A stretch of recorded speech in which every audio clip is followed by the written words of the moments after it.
출애굽기 14장입니다. 13절에서 16절까지입니다.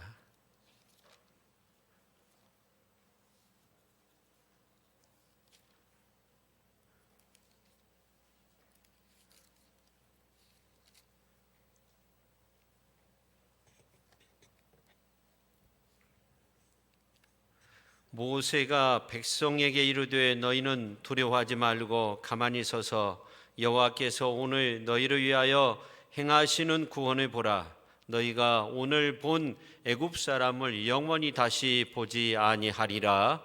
여호와께서 너희를 위하여 싸우시리니 너희는 가만히 있을지니라.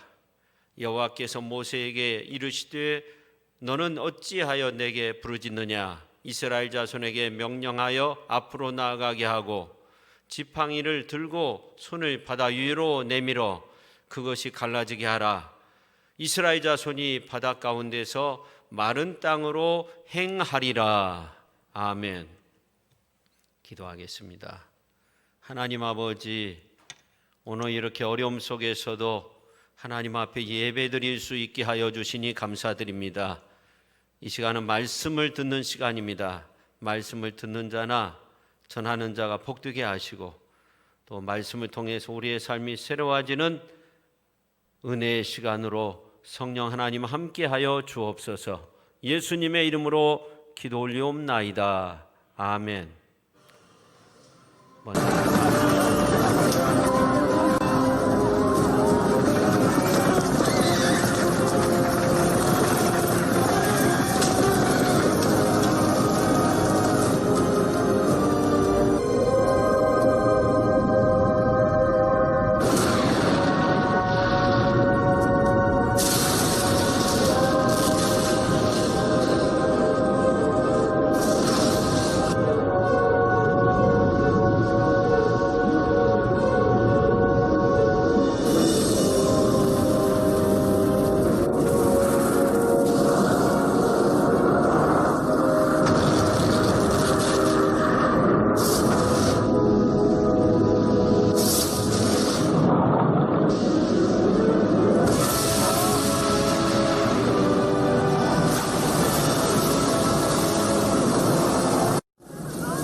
홍해를 건널 때 그때 가장 정말로 감동적인 그러한 모습을 볼 수가 있습니다. 이스라엘 백성들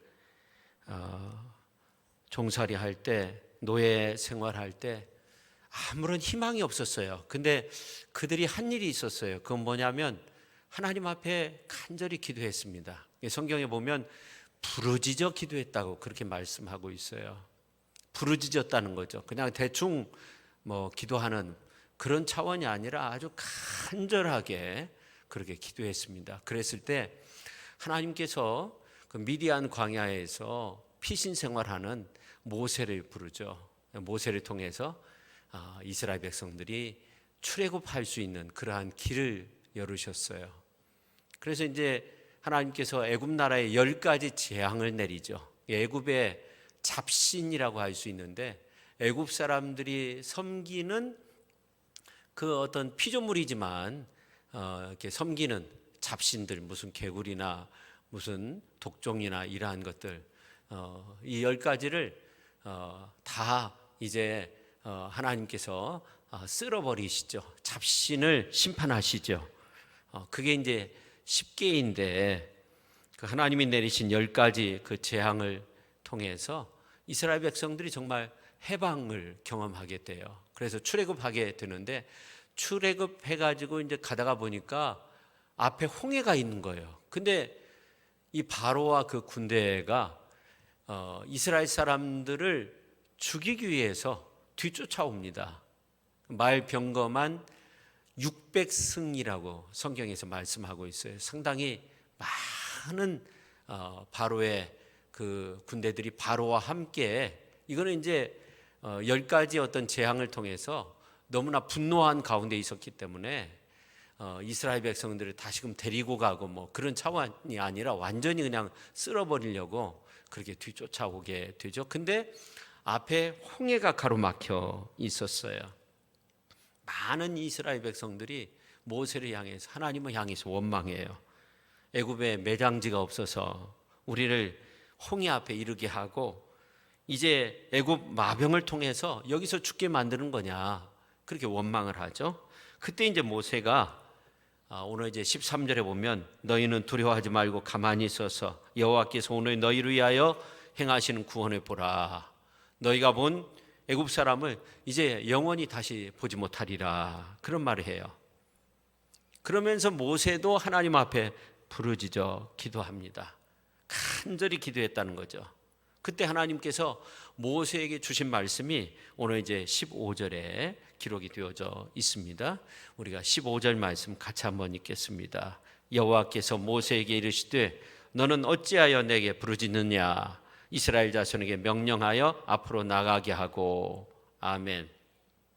자, 하나님의 말씀대로 순종하며 나간다는 거 굉장히 어려운 일입니다. 앞에 홍해가 가로막고 있어요. 근데 어떻게 이스라엘 백성들이 향해서 앞으로 나가게 하고, 너는 이제 하나님의 지팡이를 이제 손에 들고 바다를 향해서 내밀어 가지고 그 홍해가 갈라지도록 하라 하는 거예요. 여러분, 이스라엘 백성들이 갈 데는 어디밖에 없어요? 다시 그 애굽 땅으로 돌아갈 수 있겠어요? 아니죠. 홍해를 향해서 나갈 수밖에 없어요. 다시 말씀드리면 믿음으로 나갈 수밖에 없는 거예요. 믿음으로 홍해를 가를 수밖에 없는 거죠. 하나님의 말씀 붙들고 앞으로 전진할 수밖에 없는 거예요. 요즘 코로나로 인해서 6.25 때도 예배를 드렸다는 그러한 수도권의 교회들이 이제 제대로 예배를 드리지 못하고 있어요. 비대면으로 예배를 드리고 있죠. 새벽 예배도 마찬가지예요. 이러한 가운데 이제 전국적으로 참 많은 어려움이 있는데, 우리가 해야 할 일이 무언가 하는 겁니다. 우리에게 필요한 것이 무언가. 저는 믿음이라고 생각해요. 우리가 이 어려운 때 정말 믿음을 잃어서는 안 돼요. 사실 이스라엘 백성들이 이제 앞에는 홍해가 가로막고 있고 뒤에는 애굽 군대가 몰려올 때, 그들이 이제 하나님을 향해서 원망하고, 우리가 정말 애굽에 매장지가 없어가지고 이곳에 와서 우리가 죽게 되었다고 막 하나님을 원망하고 모세를 향해서 원망할 때, 하나님께서 모세를 통해서 말씀을 주셨는데 이제 하나님께서 홍해를 가르신다는 거예요. 너 빨리 이스라엘 백성들로 하여금 홍해를 향해서 나가도록 하라는 거예요. 너는 이제 손을 이제 지팡이를 들어가지고 그 홍해를 향해서 내밀라는 거예요. 이러한 상황 속에서 믿음밖에 없는 거죠. 코로나로 인해서 종교뿐만 아니라 정치, 경제, 사회, 무슨 의료, 병원 시설, 상업, 많은 곳에 정말 많은 문제가 있어요. 며칠 전 기독교 방송국도 방송을 못했어요. 아마 확진자가 나온 것 같아요. 뭐 기독교 방송국뿐만 아니라 다른 방송국도 마찬가지고 뭐 아무튼 참 많은 어려움이 있어요. 그런 상황 속에서 어떻게 보면 모세의 상황과 비교하면 모세는 더욱더 큰 어려움 속에 있었던 거죠. 인간적으로 손을 쓸 수 없는 그러한 상황 속에 있었던 거죠. 그런데 주님은 말씀하고 있는 거죠. 지팡이를 들고 손을 바다 위로 내밀어 그것을 갈라지게 하라. 이스라엘 자손이 바다 가운데서 마른 땅으로 행하리라. 다시 말해서 모세가 오직 믿음으로 나갈 수밖에 없는 거예요. 이스라엘 백성들도 마찬가지예요. 오늘 우리들도 이 어려운 상황 속에서 우리가 믿음을 잃어버리면 안 돼요. 하나님을 향한 믿음으로 우리는 전진할 수 있어야 됩니다. 근데 참 놀라운 것은 믿음으로 이제 지팡이를 내밀었을 때 어떤 일이 일어났습니까? 하나님께서 보내신 동풍이 밤새도록 불어가지고 홍해가 갈라졌어요. 메마른 땅이 되었어요. 지난 수요일 오후에 마음이 뒤숭숭하고 아무것도 할 수가 없었어요. 말씀을 준비할 수도 없었고 아무것도 할 수가 없었어요. 그래서 이제 더위를 먹어서 그런가 그런 생각도 들고 또 교계가 걱정이 되는 그런 마음도 있고 또 코로나로 인해서 많은 걱정도 있고 그래서 제가 할 수 있는 것이 무언가 가만히 생각해 보니까 하나님 앞에 기도하는 것이었어요. 그래서 마음으로 부르짖었어요. 막 소리를 지르면서 그렇게 기도할 수는 없었고 마음으로 하나님 앞에 간절히 기도했어요. 그리고 이제 주변 사람들한테도 기도를 요청했어요. 근데 참 놀라운 것은 그렇게 기도하니까 다시금 힘이 생겼어요. 여러분, 우리가 이 어려움 속에 있을 때 해야 할 일, 믿음으로 하나님 앞에 기도하는 거예요. 하나님, 홍해와 같은 이 난국이 어서 좋게 해결될 수 있게 하여 주옵소서. 이 코로나가 어서 종식될 수 있도록 하나님 도와주시옵소서. 그렇게 우리가 하나님 앞에 믿음으로 기도해야 될 줄로 믿습니다. 마치 이스라엘 백성들이 홍해가 사라지고 갈라지고 마른 땅이 드러나가지고 아주 씩씩하게 걸을 수 있었던 것처럼 저는 아무튼 수요일날 그렇게 하나님 앞에 기도하고 다시금 힘이 났어요. 이 홍해를 히브리어 성경으로 보면 얌수프 갈대바다라고 그렇게 말합니다. 얌수프가 갈대바다이든지 뭐 깊은 바다이든지 얕은 바다이든지 그것은 중요하지 않아요. 성경에 보면 물이 이제 양편에 병풍처럼 쌓이고 강바닥은 마른 땅이 되었다고 그렇게 말씀하고 있어요. 그래서 이스라엘 백성들이 이제 남녀노소 할 것 없이 홍해를 건널 수 있었어요. 건너편 안전지대로 갈 수 있었어요.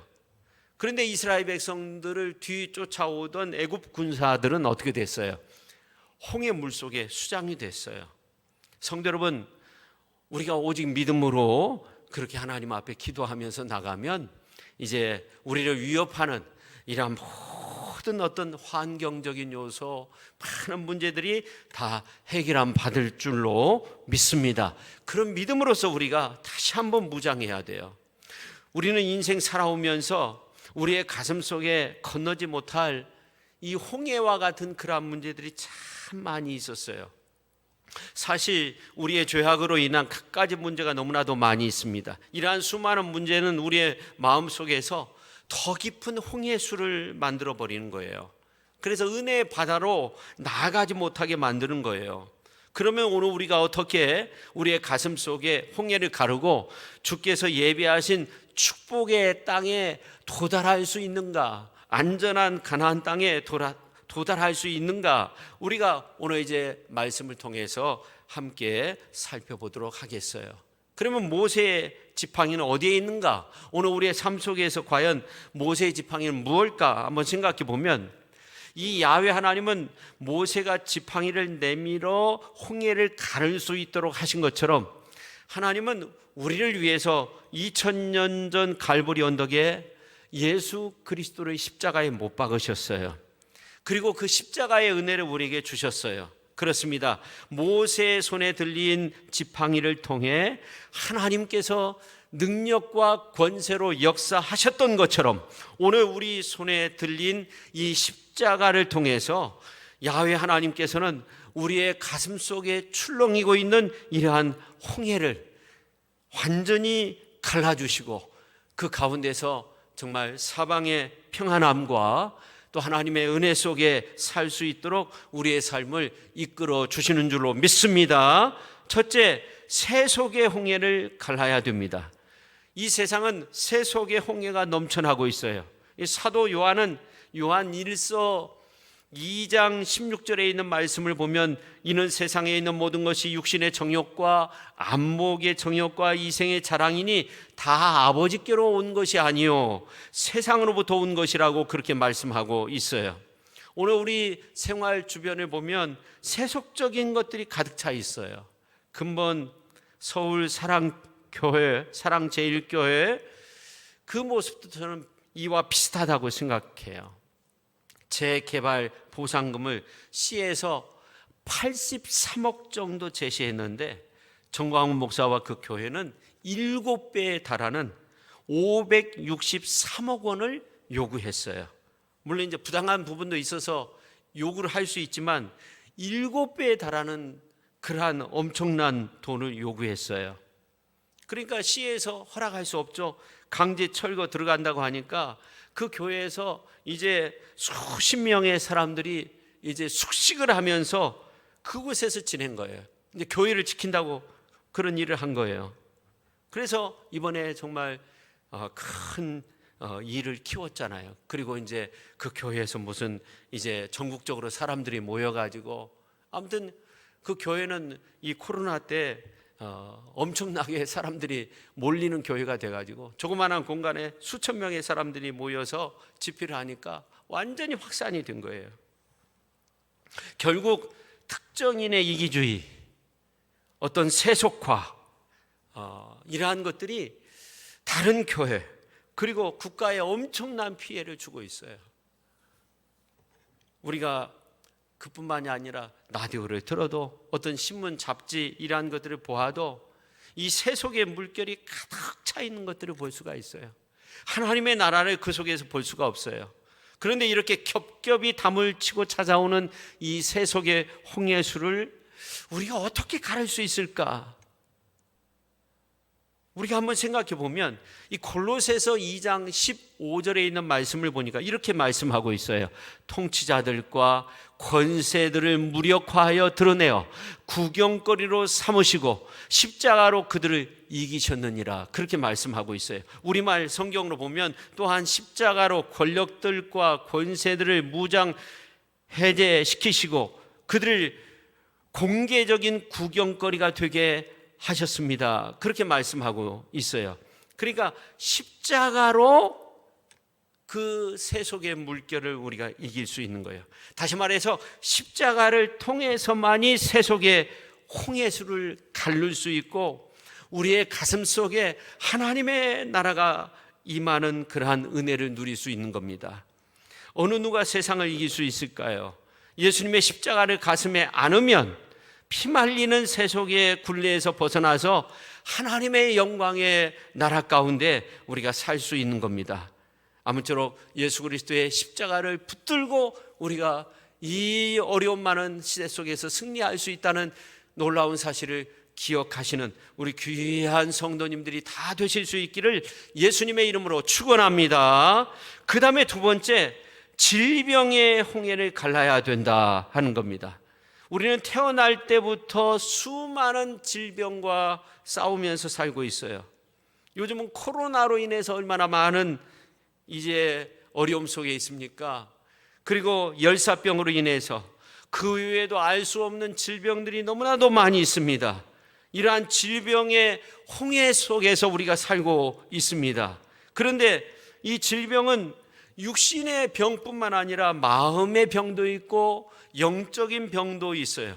마음의 질병은 우리가 가지고 있는 염려, 불안, 초조, 공포, 시기, 미움, 방탕한 마음 이러한 것들을 말합니다. 인간은 이러한 마음의 병으로 인해서 병적 현상이 아주 바다를 이룬 가운데 출렁거리는 파도 속에서 살고 있어요. 그뿐만 아니라 이제 영적인 병도 있어요. 불신앙, 불순종의 노예가 되어서 사는 경우도 많이 있어요. 그래서 우리의 몸, 우리의 마음, 또 우리의 영적인 부분에 있어서 이러한 질병의 홍해를 우리가 어떻게 가를 수 있는가? 우리가 가지고 있는 어떤 경험, 지식 이런 것도 필요하겠지만 우리가 더욱더 중요한 것은 뭐냐면 예수 그리스도의 십자가를 가슴에 끌어안을 때 질병의 어떤 바다가 갈라져요. 오직 예수 그리스도를 십자가 그 은혜를 우리가 가슴에 품을 때 우리의 마음속에 있는 불안함, 초조, 또 불신앙, 불순종의 물결이 갈라질 수 있는 겁니다. 그래서 성경에 보면 마태복음서 8장 17절에 있는 말씀을 보면 이는 선지자 이사야를 통하여 하신 말씀에 우리의 연약한 것을 친히 담당하시고 병을 짊어지셨도다 함을 이루려 하심이더라. 그렇게 말씀하고 있어요. 예수님께서 이 땅에 오셔서 모든 질병, 모든 연약한 것들을 치료하시고 강하게 하셨다고 그렇게 성경은 말씀하고 있어요. 시편 103편 3절 그가 내 모든 죄악을 사하시며 내 모든 병을 고치시며 그렇게 말씀하고 있어요. 그래서 우리가 하나님 앞에 기도해서 어서 좋게 백신이 만들어지고 정말로 모든 의료진과 또 많은 사람들에게 지혜를 주심으로 말미암아 이 코로나 위기를 넘길 수 있도록 해달라고 하나님 앞에 부르짖어 기도해야 될 줄로 믿습니다. 또 베드로전서 2장 24절 25절에 보니까 그가 채찍에 맞음으로 너희는 나음을 얻었나니 너희가 전에는 양과 같이 길을 잃었더니 이제는 너희 영혼의 목자와 감독 되신 이에게 돌아왔다고 그렇게 말씀하고 있어요. 그래서 우리가 이 십자가를 마음에 품으면, 십자가를 품에 안으면 십자가를 통해서 놀라운 치유와 그리고 기쁨이 흘러넘치는 그러한 은혜의 삶을 살 수 있음을 믿으시기를 바랍니다. 그 다음에 세 번째, 죄악의 홍해를 갈라야 된다 하는 거예요. 우리의 가슴 속에는 이 죄악의 홍해가 있어요. 이 죄악의 홍해는 태어날 때부터 우리의 가슴 속에서 출렁거리고 있어요. 우리의 힘으로 이것을 이겨낼 재간이 없어요. 사실 모든 사람이 죄악의 바다에 막혀서 절망에 빠져 있는지도 몰라요. 과거에 지은 죄 그리고 현재의 죄를 안고 사는 경우도 많이 있어요. 무서운 힘으로 우리를 짓누르고 있어요. 이러한 상황에서 성경은 이렇게 말씀하고 있어요. 의인은 없나니 하나도 없다고. 로마서 3장 10절에서 12절에 있는 말씀을 보면 그렇게 말씀하고 있어요. 그런데 24절에 있는 말씀, 23절에 있는 말씀을 보면 이런 말씀이 나와 있어요. 모든 사람이 죄를 범하였음에 하나님의 영광이 이르지 못하더니 그리스도 예수 안에 있는 속량으로 말미암아 하나님의 은혜로 값없이 의롭다 하심을 얻은 자 되었느니라. 그렇게 말씀하고 있어요. 예수님은 십자가에 못 박혀 우리의 모든 죄를 청산하고 죄의 세력을 멸하셨어요. 우리가 이 십자가의 그 은혜를 가슴에 품어야 돼요. 그랬을 때 우리의 심령 가운데 죄악의 홍해가 갈라지고 용서와 의와 진리의 길이 환하게 열리게 되는 줄로 믿으시기를 바랍니다. 그래서 히브리서 기자는 히브리서 10장 19절 20절에 있는 말씀을 통해서 그러므로 형제들아 우리가 예수의 피를 힘입어 성소에 들어갈 담력을 얻었나니 그 길은 우리를 위하여 휘장 가운데로 열어놓으신 새로운 살 길이요 휘장은 곧 그의 육체니라. 그렇게 말씀하고 있어요. 예수님은 우리 인간을 위해서 십자가상에서 죽으심으로 죄의 세력을 멸하셨어요. 십자가 외에는 죄악의 홍해를 가를 만한 능력이 우리에게는 없습니다. 예수 그리스도 안에 있는 속량으로 말미암아 하나님의 은혜로 값없이 의롭다함을 얻은 자 된 줄로 믿으시기를 바랍니다. 할렐루야. 그렇습니다. 우리는 죄악으로 출렁이는 바다에 물결치는 대로 떠밀려 내려가는 인생들이지만 우리가 예수 그리스도를 품으면, 우리가 믿음으로써 예수 그리스도를 품으면 죄악에 출렁이는 이러한 바다가 갈라지게 되는 거죠. 주님은 십자가를 통해서 우리의 가슴 속에 있는 죄의 바다를 가르고 죄의 세력을 모두 멸하고 우리로 하여금 의의 바다로 나아갈 수 있도록 그렇게 우리의 삶을 이끌어 주신 줄로 믿으시기를 바랍니다. 그 다음에 네 번째, 죽음의 홍해를 갈라야 된다 하는 겁니다. 인간이 건널 수 없는 홍해가 있어요. 바로 죽음의 바다이죠.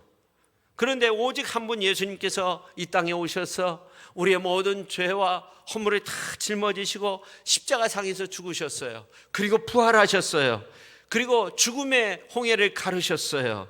예수님은 우리를 위해서 죽으시고 장사 지낸 지 3일 만에 다시 살아나셨어요. 그러므로 우리가 부활하신 예수님의 권세와 능력이 부여된 십자가를 가슴에 품으면 우리 속에 출렁이는 죽음의 바다가 갈라지게 되는 거죠. 천국의 길이 활짝 열리게 되는 줄로 믿으시기를 바랍니다. 예수님께서 말씀하셨어요. 내가 곧 길이라고, 내가 곧 진리라고, 내가 곧 생명이라고, 나로 말미암지 않고는 아버지께로 올 자가 없다고 예수님께서 말씀하셨어요. 나는 부활이요 생명이라고 말씀하셨어요. 나를 믿는 자는 죽어도 살겠고 살아서 나를 믿는 자는 영원히 죽지 않는다고 그렇게 말씀하셨어요. 죽음의 홍해가 아무리 거칠게 출렁인다 할지라도 예수 그리스도의 십자가를 힘차게 우리가 끌어안으면 우리는 하나님의 능력으로 일어설 수 있는 거예요. 십자가의 능력으로 일어설 수 있는 거예요. 십자가의 능력으로 사망의 세력을 물리칠 수 있는 거예요. 천국의 아름다운 길을 향해 나갈 수 있는 거예요. 그래서 고린도전서 1장 18절에 있는 말씀을 보면 십자가의 도가 멸망하는 자들에게는 미련한 것이요 구원을 받는 우리에게는 하나님의 능력이 된다고 그렇게 말씀하고 있습니다. 성도 여러분, 사람의 힘과 능력으로 아무리 애쓰고 힘을 써도 할 수 없는 일들이 많이 있습니다. 될 수 없는 일들이 있습니다. 그러나 예수 그리스도의 십자가를 품으면 그때부터는 역사가 일어나는 거예요. 일들이 이루어지는 거예요. 십자가를 통해서 기적이 일어날 수 있는 거예요. 십자가를 통해서 죄악이 출렁이는 홍해가 갈라질 수 있는 거예요. 세속이 물러나게 되는 거예요. 미움이 떠나가게 되는 거예요. 환난과 죽음의 세력이 물러가고 그 자리에 하나님의 나라가 임하게 되는 줄로 믿습니다. 성령께서 임하셔서 우리의 삶이 거룩한 삶이 되고 우리는 하나님과 함께 살 수 있는 그러한 은혜, 그래서 우리가 십자가를 의지하면 사망의 세력도 물러가고 음부의 세력도 물러가고 지옥도 물러가고 마침내 천국의 길이 활짝 우리에게 열리는 줄로 믿으시기를 바랍니다. 그래서 주님은 33년 동안 사시면서 구원의 십자가를 우리 손에 들려주기 위해서 힘쓰셨어요. 그리고 마지막 순간 십자가에 달리셔서 모든 고난을 받으셨어요. 그리고 다 이루었다 말씀하셨어요. 그리고 예수님이 죽으신 지 3일 만에 부활하셨어요. 구원의 완성을 이루어 주셨어요. 그래서 세속의 홍해를 가르셨어요. 질병의 홍해를 갈랐어요. 저주와 낭패의 홍해를 갈랐어요. 죄악의 홍해를 갈랐어요. 죽음의 홍해를 갈랐어요. 그래서 우리는 이 어려움의 때 우리에게 필요한 것이 무언가 생각해 보면 바로 예수님의 십자가예요. 십자가를 바라보면서 믿음으로 사는 거예요. 누구든지 나를 따라오려거든 자기를 부인하고 자기 십자가를 지고 나를 따를 것이니라. 마가복음 8장 34절에서 말씀하고 있어요. 또 누가복음서 14장 27절에 있는 말씀을 보면 누구든지 자기 십자가를 지고 나를 따르지 않는 자도 능히 내 제자가 되지 못하리라 그렇게 말씀하고 있어요. 마태복음서 10장 38절에 보면 또 자기 십자가를 지고 나를 따르지 않는 자도 내게 합당하지 아니하니라. 그러니까 주님은 우리에게 내 몫에 태인 십자가를 주셨어요. 주님도 그 십자가를 지셨어요. 이 어려움의 때 우리에게 필요한 것이 무언가, 내 몫에 태인 십자가를 발견하고 그 십자가의 은혜 속에서 사는 거예요. 그 십자가를 바라보고 사는 거예요. 십자가를 메고 주님을 따라가는 거예요. 주님의 십자가의 능력 아래에서 우리가 서야 돼요. 주님의 십자가의 은혜 속에 우리가 살아야 돼요. 그래야만이 우리가 승리할 수 있는 거예요. 이제 말씀을 마치려고 해요. 어제 아침에 큐티하면서 많이 울었어요. 그런 내용인데 그 내용에 제가 좀 보충해서 말씀을 드리고자 해요. 근대 와서 이 세상에서 알려진 미술 작품 가운데 그림이죠. 가장 알려진 작품이 뭔가 근래에 제가 보기에는 호프라는, 희망이라는 그러한 작품이에요. 영국의 미켈란젤로라고 불리우는 그리고 빅토리아 시대 최고의 여배우인 앨리스 엘렌 테리와도 결혼했던 조지 프레드릭 와츠의 그림, 바로 호프라는 그림이에요. 근데 재밌는 것은 영국 정부가 2008년도 1월에 이 그림을 다 사들이기 위해서 가지고 있는 유명한 화가들의 그림을 팔았어요. 이 그림을 사기 위해서. 근데 재밌는 것은 이 그림이 4가지가 있어요. 똑같은 거의 비슷한 그림인데 4개를 있는데 모두 와츠가 그린 작품이에요. 근데 첫 번째 작품 버전은 와츠가 그려가지고 영국 정부에 주었던 기증한 작품이에요. 그리고 두 번째 버전은 이 와츠가 그린 이 4가지 그림 중에 우리가 가장 많이 본 작품이 바로 두 번째 작품이에요. 그리고 이제 세 번째 버전은 레인보우 버전이라고 하는데 왜 레인보우 버전인가에 대해서는 추측이 난무해요. 여러 가지 설이 있어요. 그 다음에 4번째는 스케치 버전이에요. 물론 다 유화로 그렸는데 유화로 스케치를 한 그런 버전입니다. 근데 이 호프라는 그림이 유명해진 것은 버락 오바마 대통령이 이제 미국 사회 최초로 흑인 대통령이 되잖아요. 근데 2004년도에 민주당 전당대회를 하는데 어떻게 이 그림을 보고 큰 영감을 얻었다고 해요. 그래가지고 이제 대통령이 된 거예요. 자신의 회고록에 이제 대통령이 된 다음에 회록을 썼는데 거기에 그런 내용을 써 놓았어요. 그리고 아프리카 최초의 남아프리카 공화국의 최초의 흑인 대통령이 이제 만델라 대통령이잖아요. 근데 그 대통령이 되기 전에 26년 동안 옥살이를 했어요. 그렇죠. 근데 그 옥살이 하면서 침침한 감방벽에 사진이 있었는데 이 그림을 찍은 사진이에요. 이 그림을 걸어 놓은 거예요. 그러면서 큰 힘을 얻었다는 거예요. 26년 동안 감옥살이 하면서. 근데 프레드릭 와츠가 처음으로 자기의 작품을 소개하는 어느 날이었어요. 새로운 작품을 탁 해가지고 이제 작품을 열고 공개했어요. 많은 평론가들이 있었어요. 상당히 유명한 사람이었기 때문에. 근데 많은 사람들이 이 작품을 보고 깜짝 놀란 거예요. 왜냐하면 어두운 지구 위에 고대 악기인 리라라는 그런 악기를 어느 한 여성이 끌어안고 있는데 이 여성이 다 쓰러져 있는 거예요. 금방이라도 숨을 거둘 것 같은 그러한 모습이에요. 완전히 쓰러져 있어요. 그리고 이 리라의 현이 5개인데 4개가 끊어지고 한 줄만 남아져 있는 그런 모습이었어요. 몽환적이고 초현실적인 작품이었지만 평론가들의 마음에 정말 멋진 작품이라는 생각을 했어요.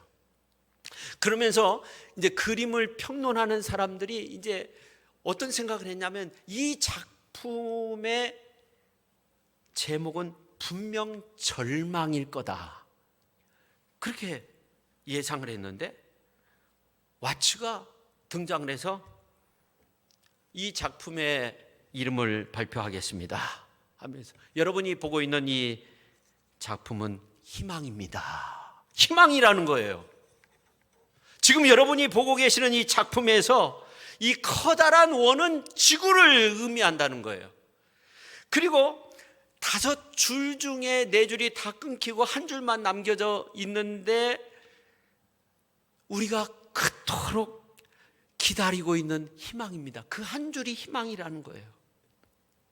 이 말을 듣고 평론가들이 도저히 이해할 수 없다는 반응을 보였어요. 그 당시에 이게 무슨 말이냐, 말도 안 된다, 저게 무슨 희망이냐, 절망이지, 이건 절망이지. 한 여성이 지금 지구 위에서 이제 다 쓰러져서 그 리라라는 악기를 끌어안고 있지만 줄도 다 끊어지고 연주도 할 수 없는 이런 상황에서 이게 다 절망이지 무슨 희망이냐 하는 거예요. 근데 와츠는 사실 의붓 딸이 있었는데 그 딸이 죽은 후 절망감에 빠져서 사실은 이 그림을 처연하게 그렸다고 해요. 근데 이 와츠가 그 평론가들 앞에서 이게 무슨 희망이냐고, 그림의 주제가 어떻게 희망이 되냐고 그렇게 물을 때 이 말을 했다고 해요. 희망 뒤에는요, 희망이 없습니다. 근데 언제나 절망 뒤에 희망이 존재하기 때문에 저는 이 그림의 제목을 희망이라고 했습니다. 저는 프레드릭 와츠의 그림을 보면서 이 지구촌을 생각했어요. 그리고 우리나라를 생각했어요. 우리 교계를 생각해 봤어요. 한마디로 표현하면 절망이죠. 그러나 가만히 생각해 보면 절망이 아니더라고요. 홍해 앞에서 모세 이스라엘 백성들 절망이죠. 다 죽은 거 아닙니까? 홍해 바다로 뛰어들어야 되는 거예요. 뒤에는 지금 애굽 군대가 몰려오고 있어요. 근데 주님이 모세에게 지팡이를 홍해 위를 향해서 내밀라 했어요. 절망이었습니까? 이 모세의 지팡이는 절망이 아닌 희망으로 바꾸었어요. 그러니까 오늘 우리의 삶 속에서 절망이 아닌 희망으로 바꿀 수 있는 것은 모세의 지팡이와 같은 예수 그리스도의 그 십자가를 우리가 붙들어야 된다는 거예요. 더 이상 이 애굽 군대가 따라오지 못했어요. 여러분 한번 생각해 보세요. 홍해가 아니었으면, 홍해를 건너지 못했으면 어떻게 됐겠어요? 계속적으로 애굽 군대가 따라오는 거예요. 바로가 모든 애굽 사람들 첫 태생이 다 죽었는데 얼마나 분노했겠어요? 얼마나 화가 났겠어요? 계속 따라와요. 근데 홍해를 건넜어요. 홍해에서 애굽 군대 다 수장됐어요. 다 물에 빠져 죽은 거예요. 완벽한 해방이에요. 완벽한 해방. 여러분, 이런 찬양 아시죠? 하늘의 영광, 하늘의 영광, 나의 맘속에 차고도 넘쳐 할렐루야를 힘차게 불러 영원히 주를 찬양하리. 저 큐티하면서 이 찬양을 부르면서 정말 많이 울었어요. 근데 이 찬송가 445장의 가사인데, 후렴 가사인데, 우리는 이 어려움에 대해 이 찬양을 불러야 된다고 생각해요. 1절에 보면 대산을 넘어 험곡에 가도 빛 가운데로 걸어가면 주께서 항상 지키시기로 약속한 말씀 변치 않네. 이 어려움에 태산을 넘어 험곡에 가도 빛 가운데로 걸어가면 주께서 항상 지키시기로 약속한 그 말씀, 그 약속 변치 않는다는 거예요. 2절에 보면 캄캄한 밤에 다닐지라도 주께서 나의 길 되시고 나에게 밝은 빛이 되시니 길 잃어버릴 염려 없네. 캄캄한 밤에 다닐지라도, 지금 세상이 캄캄하잖아요. 주께서 나의 길 되시고 나에게 밝은 빛이 되시고 길 잃어버릴 염려가 없는 거예요. 3절에 보면 광명한 그 빛 마음에 받아 찬란한 천국 바라보고 할렐루야를 힘차게 불러 날마다 빛에 걸어가리.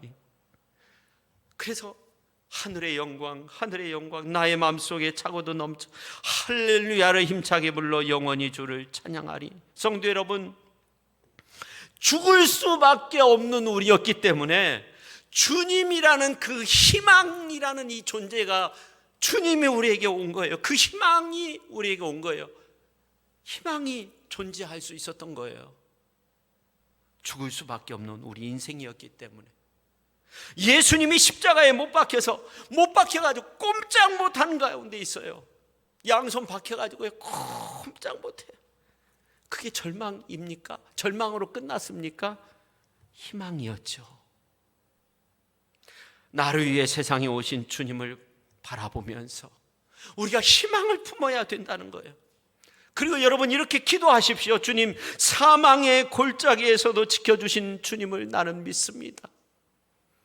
내가 주님을 잘 믿게 하여 주옵소서. 성도 여러분, 절망 속에서도 주님을 바라보며 희망을 품을 수 있는 귀한 성도님들이 다 되실 수 있기를 예수님의 이름으로 축원합니다. 이 시련의 때에 우리가 붙잡아야 할 거 우리의 믿음이에요. 십자가의 믿음. 이 믿음이 없으면 안 돼요. 십자가의 믿음으로 승리를 이루는 우리 모두가 될 수 있기를 예수님의 이름으로 축원합니다. 기도하겠습니다. 하나님 아버지, 우리가 이 세상을 바라보고 이 나라, 이 교회를 바라볼 때 정말로 기도할 수밖에 없습니다.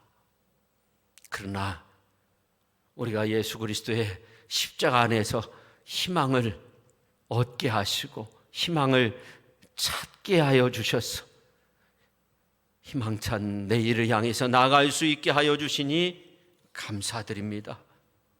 하늘의 영광, 하늘의 영광, 나의 마음속에 차고도 넘쳐 할렐루야를 힘차게 불러 영원히 주를 찬양할 수 있는 그런 믿음, 십자가의 그 은혜 속에 살아갈 수 있는 그런 큰 믿음의 사람들이 다 될 수 있도록 성령 하나님 함께하여 주옵소서.